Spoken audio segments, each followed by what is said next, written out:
29 लाखात बंगलो, तो देखील लिमिटेड पिरियड ऑफर. आता दिवाळी आली म्हणून खास तुमच्यासाठी मी ही ऑफर घेऊन आलोय. दापोलीपासून फक्त 15 किलोमीटर अंतरावरती. गावाचं नाव आहे मळे. आणि हे बघा, आहे का ना दुसरं स्वित्झर्लंड.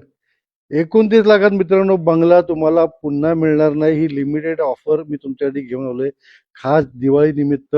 हा आपला पूर्ण प्रोजेक्ट आहे. हे बघा, हा पूर्ण प्रोजेक्ट आहे आपला 11 एकरचा 1000 ट्रीज या नावाने प्रोजेक्ट आहे. ह्या प्रोजेक्टमध्ये 1000 झाडं आपण लावलेली आहेत. ह्या इथे पहिल्यांदा आपण हे बघा, हे स्वास्तिकच्या आकारातलं आपण गणपतीचं मंदिर इथे करतोय. आता काम चालू आहे इथे. आणि हा प्रोजेक्ट मधून आपला समोर दिसणारा व्ह्यू आहे. हा इकडे पूर्ण व्ह्यू आहे. आणि समोर तुम्हाला जे बंगले दिसत आहेत ना, तर आपला हा 17 एकरचा प्रोजेक्ट आहे, रिसॉर्ट दापोली म्हणून. बरं, राहायला पण इथे येऊ शकता बरं का. अप्रतिम असा प्रोजेक्ट आहे. तुम्हाला मंथली राहायला यायचंय किंवा विकेंडला यायचंय.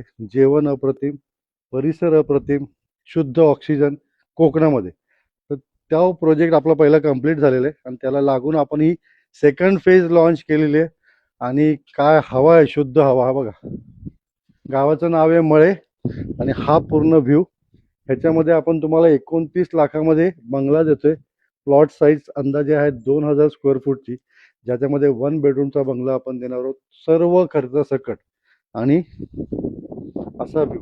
बरं, या बंगल्याचं वैशिष्ट्य म्हणजे एक तर तुम्ही इथे राहू देखील शकता किंवा तुम्हाला समजा यातनं इन्कम कमवायचंय, भाड्याने देऊ शकता. अशा अनेक गोष्टी आहेत या प्रोजेक्टमध्ये आपल्या. त्यामुळे नंबर दिलेल्या खाली फोन करा. फक्त पुणे प्लस मार्फतच ही ऑफर आहे. बरं, जवळपासचे बीचेस म्हणजे लाडघर आहे, दाभोळ आहे, अगदी अर्ध्या तासाच्या अंतरावरती आहे. मेन म्हणजे दापोली शहर जे आपल्याला लागतं ना, किंवा शहराच्या जवळ प्रॉपर्टी पाहिजे, ती पण अगदी 15-16 किलोमीटर अंतरावरती. त्यामुळे तुमचा बंगला बुक करायला या. मी तर म्हणतो बंगला बुक करायला या नाही, तुम्ही एकदा इथं राहायला या. आमचा चांगला पाहुणचार बघा कसा आहे. छानपैकी मासे खा, कोकणातले नवीन नवीन पदार्थ खा. आणि येताना चेकबुक मात्र आणा. चेकबुक नाही आणलं तरी चालेल, आजकाल काय ऑनलाईन पेमेंट सगळे करतात ना. ऑनलाईन पण तुम्ही बुक करू शकता. थँक्यू.